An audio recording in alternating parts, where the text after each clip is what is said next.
Senator Rand Paul, how are you, my friend? Very good. Glad to be with you. All right, let me ask you some questions here.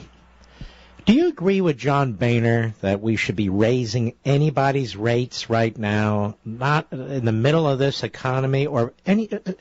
What does raising rates have to do with the massive spending that's going on in this country? Well, it's absolutely the wrong thing to do. I disagree with both the president and Boehner that raising rates would do any good. In fact, I think if you raise tax rates, you may well get less revenue. I think if you lower tax rates, you might actually get more revenue. I mean, there's a lot of historic examples. The 20s, the 60s, the 80s, even the George Bush tax cuts in 2003, when we lowered rates, we got more revenue, and the rich actually paid more as a percentage of that revenue. So it's a huge mistake, and I say Republicans run headlong away from this. We do not want to be the party of raising taxes. As a matter of fact, why aren't we the party of cutting taxes? Why is it that the Bush rates are as low as we can get? I mean, my attitude is, you got 5 rates, right? Leave the top 2 rates alone, cut the other 3, then Obama's class warfare claptrap goes away, and leave town. That's it. Vote on that and go. Well, it would require leadership to do that. The other thing is that look at the corporate tax. We have a 35% corporate income tax. Canada's is 15%. Money goes where it's welcome, and money is fleeing the United States for other parts. And so we have to seriously think about lowering taxes. The only stimulus that's ever worked is when you leave money in the private sector. You know, I tell people, I'm from Kentucky. If you want to stimulate the economy in Louisville, Kentucky, leave more money there. Don't send it to Washington. Mm-hmm. So, what can you tell me today what the Republican Party in Washington, you know, it's different than in the states in many respects. What does the Republican Party in Washington stand for? Well, I can tell you what we should stand for. No. I want to know what the Republican Party, because I can't figure it out, to be perfectly honest with you. Well, you know, there are those of us who stand for limited government and low taxation, and I'm one of them. Whether or not the overall party does, I think the problem is when you negotiate with someone, if you and I are going to negotiate, you negotiate from a position of strength. You know, we should negotiate from the position of what is true, what would help the economy, what would help the economy grow, and what we believe in. Instead, we're negotiating from a position where we've already offered to raise taxes $800 billion. So what does the president say? Oh, let's double that. He's offering to raise them $1.6 trillion. So you can't get anywhere unless you negotiate from a position of strength. Some time ago, didn't you offer a budget with significant suggestions for cutting spending? Yeah, in fact, my budget balances in 5 years, but you know what happens in the House if you vote for that? The 2 members of the Budget Committee who voted to balance the budget in 5 years, who opposed the Republican establishment budget, they were purged. They were kicked off the committee. So, I mean, this sends a really bad signal to folks. The grassroots would vote overwhelmingly to balance the budget in 5 years. That's what the balanced budget amendment of the Constitution requires. And yet the people who voted for that were purged from the committee. And so I think they're sending the wrong signal to us, and that's why I think those of us who will stand up and say we're the party of lower taxes, we're the party that promised voters we would lower taxes, and we still believe that will help the economy no matter whether the president won or not. You know, I think that hopefully we can become who the party is in the future. So you're concerned about the tactics being used by the Republican leadership in the House to purge these conservatives from these committees? Absolutely. I think it's a huge mistake, and in the end will be detrimental to the party. I don't think we need to become the party of, you know, Obama light or Democrat light, that, well, he wants to raise taxes an enormous amount. We want to raise taxes just a little bit less. I really think we'll get the opposite. I mean, in England, they raised the top rates and they got less revenue. So there's all kinds of examples of raising rates slows economic growth and you actually get less revenue. So I truly do believe that you could lower rates, simplify the tax code, get more economic growth, and actually get more revenue. The real problem when we started losing tax revenue was not the Bush tax cuts. It was about 4 years later when we went into a recession. All of the revenue problems, if there are a revenue or is a revenue problem, comes from lack of economic growth. But there's also been a spending binge that is unparalleled. You know, we're spending 25% of our GDP. This has never before happened. President Obama's added 100 workers every month. So, you know, we're way into it. We've got to do something to stop the spending binge. Yeah, here's the problem, Senator. The problem is the Democrat Party today, led by Obama, has a completely different mindset. You talk in ways that I certainly embrace. You know, you believe in liberty, you believe in economic opportunity, wealth creation, job creation, private property rights, a stable law. We call it the Constitution. This is what the framers wanted. This is what you stand for. This is what I stand for. But many on the other side, particularly their leadership, particularly Obama and so forth, they reject all of this. The Democrat Party is, in essence, an appendage of the federal government. The more powerful the federal government gets, the more powerful the Democrat Party gets. How do you negotiate with this? Well, I think in the end we have to decide, and there's a couple of things we could do. If the House stood firm and said we're not going to raise taxes, we can go a couple of months into this. We can go into February or March, but they have to believe that you would stand firm. But we didn't start with that we would stand firm. We started with, we'll go ahead and raise taxes $800 billion, so they know that we're going to capitulate. So if we're going to capitulate, what I've been offering and telling people is, let's pass something we believe in, which is extending the tax rates, the current tax rates, and cutting spending. And when that's not accepted, if they are going to capitulate by just letting the Democrats vote for it. Have the Republicans vote present, the Republicans in the Senate vote no, and ultimately this is a Democrat package the same way Obamacare was. Obamacare is still a mistake no matter what the election said. It's a mistake and is going to seriously hurt our economy. I think state governments will become bankrupt over Obamacare. This is still an untold story.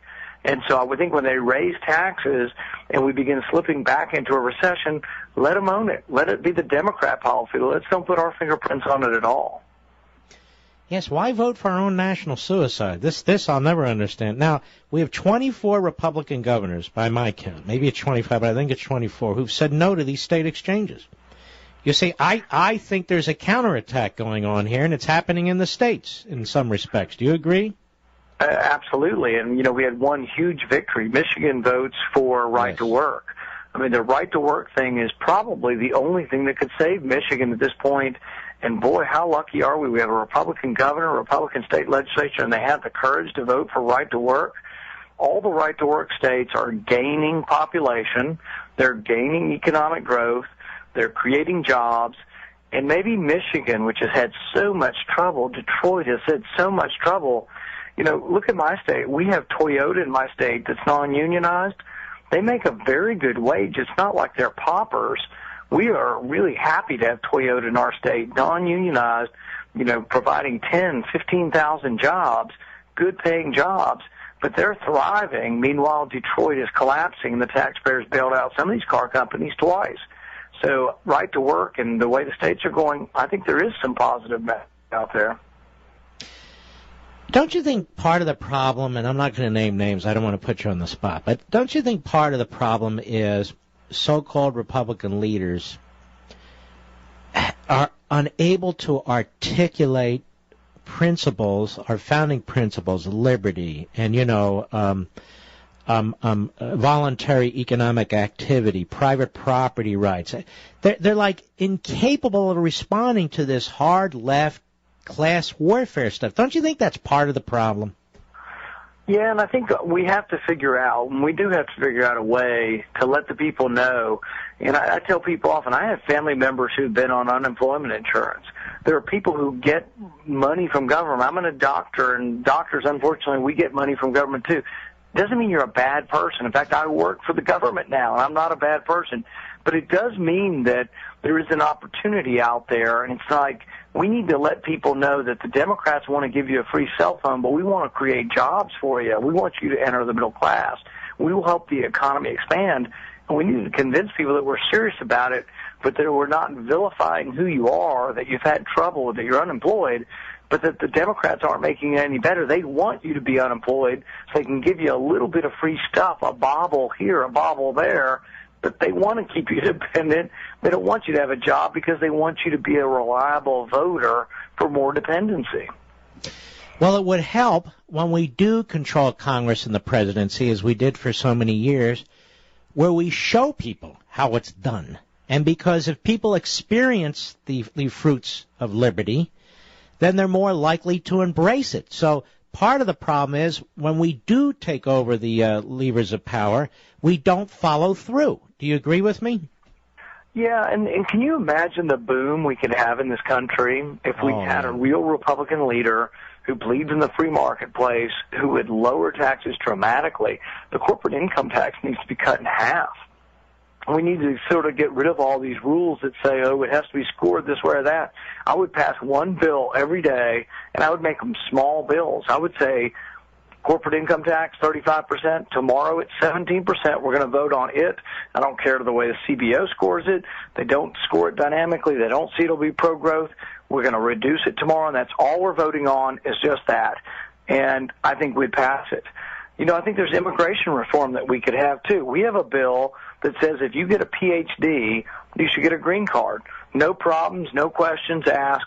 And the Democrats are holding it up because they want to beat up Republicans and say, oh, you're not for immigration reform.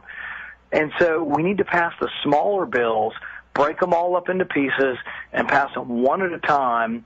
And so that's my dream, is that we would get these things through. But you'd see it. Can you imagine how the economy would react if we all of a sudden fixed Social Security, if we fixed Medicare, if we reduced taxes and made it a friendly place to come? I think there is no limit to what we could do with all the wealth and capital we have in this country if we just make it a friendly place to do business again. Well, you're quite right, but I'm just concerned that we have one party that is the party of government. And I think if we make it clear that the party of government, they're not the party of the coal miner, the oil worker, the trucker, the farmer. It's everything. All roads go through Washington with the Democrats. That's number one. And number two, if the Republicans are not going to articulate an alternative by now, we haven't figured out how to do it by now, then we need different Republicans. That's just my opinion, because it's not that complicated, really, to speak out for liberty. Well, I'd say, and I've been saying this over and over again, the Republican Party either evolves or it dies. We either become a dinosaur or a dynamo. So we have to decide exactly, whether or not we're going to keep retrying the same thing over and over again, or if we can present a message.